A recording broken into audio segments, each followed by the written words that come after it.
Well, welcome. My name's Stephen Bull and I repair historic London houses, and this is one that has just been recently finished. Now, I mentioned restoring. I actually repair historic buildings, not restore them. So this is a good example of a conservation rather than restoration. And it's quite an interesting building, this one, because this is in the centre of Covent Garden. We have a tour guide going on outside the window at the moment. The floorboards are squeaking because I'm trying to move my shoes, but we'll just carry on anyway. But the tour guide is trying to compete with me. He's doing a Harry Potter tour. And what's so brilliant about this particular building is that it was the inspiration, so I am told, by the tour guides outside, that it was the inspiration for Ollivander's wand shop in Harry Potter, and Diagon's Alley, and also Nocturne Alley. Pretty amazing little building, and I think during the filming they tried to do some stills or whatever down here, but it turned out it was easier to build a set. And it turns out that J.K. Rowling had a secretarial job in Covent Garden. She would walk through here at night time, and it's gas lit, it's kind of quite atmospheric, and she thought that if she was to write a scary section in one of her books, then this would be the ideal location for it, and that was the inspiration. And when I came round here, I was told that it was a small interesting project in Covent Garden, and the week before I had said to my wife, if only I could do something like Ollivander's wand shop in Harry Potter, because the Harry Potter series had been shown running up to Christmas, and they were sequentially every night. And when we saw the sets, and I thought, well, it could be great, fantastic. If you were a carpenter or a builder, you could work on building sets. But wouldn't it be nice to do a historic building in London that you could just return it to how it was when it was first built and make it functional? And within a week, I had a phone call, an email, text from the client, and she'd been to the Listed Property Owners show in February of that year. Bearing in mind Christmas was the time they showed the Harry Potter series, and in February we had the Listed Property Owners show in, I think it's Earls Court or Olympia, I think it might well be. And she went up to 3 different stands and said she had a small interesting project. Did they know anybody who could work on it? She asked the Georgian group, and they gave her my name. She went to the Morton Partnerships, who are structural engineers, and gave them the same question, and they gave her my name. And then there must have been a third person that she had asked. I think it might have been the SPAB, Society for Protection of Ancient Buildings, and they gave her my name as well. So it was almost destiny, really. And when I came round here and there was a tour guide and everything was going on, I thought, how could I possibly refuse? So you have to be very careful what you wish for in life. We took it on, and it's been fantastic, I have to say.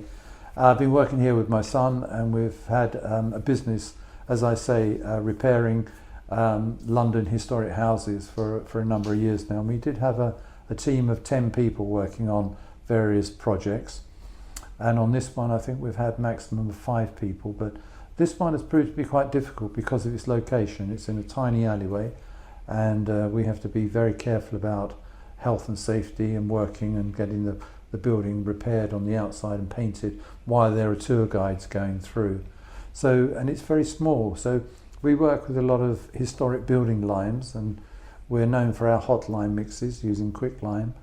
We can do that in the workshop and then transfer it here. And there's a case when I'm working at home at Waterloo, and I'll be carrying stuff over on a trolley over the bridge and in here, walking through Charing Cross Station with 7-foot lengths of timber on my shoulder, you know, with a kind of handkerchief on both ends, hoping that it's legal. I don't know. Can you walk around the streets with big planks of timber on your shoulder? I don't know. But it's all historic joinery that I've salvaged from other buildings and we've fitted in here. So this is a faithful repair job. And what we found that was worth leaving, we've left. And what's interesting is that we've conserved what doesn't exist.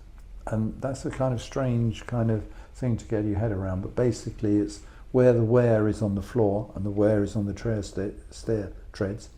We've left that because that shows the occupation of the building.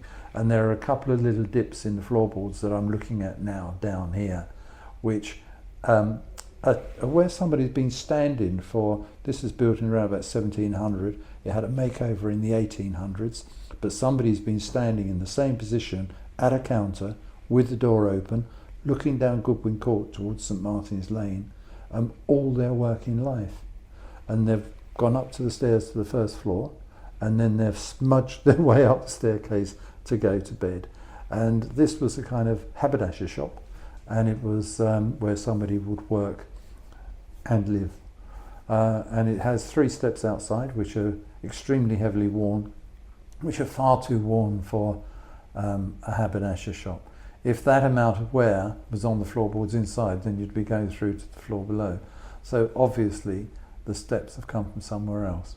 Now when you look at the history of Covent Garden, this particular piece of land was given to the Duke of Bedford, and the land was from St Martin's Lane, Longacre and Drury Lane.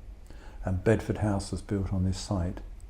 They moved it from Russell House on the south side of the Strand, and then on the north side of the Strand it became Bedford House, Duke of Bedford, and within that you had the chapel, which was part of the nunnery for the convent of Covent Garden, which was associated with Westminster Abbey. So there was a convent here, there would have been a chapel here, and I believe that those are the chapel steps that the nuns would have used as devotional steps going to worship or to pray. But it has been pointed out to me that there was also a brew house on the site, and there were stables. So it could be either the cookhouse or the brewery or the chapel. So it's up to you to make your mind up as to which of those 3 options you would prefer to believe in. But the house is nearly finished, or it's pretty finished. We've got a bit of snagging to do. But it's been an absolute enjoyment to work on this building. And I feel privileged to spend so much time on these projects. And one of the reasons I set the business up was that a number of years ago I had a friend who was fascinated with her horse riding, so she had 3 horses. And I used to meet up with her in London and say, "Oh, how are you doing?" She'd say, "Oh, I'm doing 4 days this week for various publishers." And I said, "Well, why are you coming all the way in from the Midlands?" And she said, "Oh, I have to come into London to earn my money in publishing, to pay somebody to ride my horses for me back home." And I said, "Well, why on earth would you do that? Why wouldn't you spend the time with your horses?" And I suddenly thought, what I'd really like to do is have an occupation where I'm spending all day long in somebody's house repairing it for them while they go out to work to raise the money to pay me to do what I find so pleasurable. And pretty much that's what I've done. I've set the business up in exactly the same way that it would have been set up in the 1700s. I have a workshop in Elephant and Castle, which is a 20-minute walk away, maybe 20 minutes to Waterloo, maybe 30 minutes to the workshop. You can get there on the tube quite easily from here. So I've kind of developed a package of the way that I work, which was taking on projects which are within walking distance of my home or my workshop that I find are interesting, and they have to be grade 2 star or grade 1 listed, and that they have a huge amount of interest and historical research that I can do to find out more about the building and find out who actually lived here and what I'm repairing and how am I repairing it that they would have recognised me doing, say, 200 years ago. So I'm just following on the same tradition of repair and looking after buildings as has been done for the last 200 years. So it has been an absolute joy. So I have to thank the client for making it possible, and I have to thank Simon Stone from Unique Properties to make this piece of film a little bit of history to go along with the property. I hope you've enjoyed it, and thank you.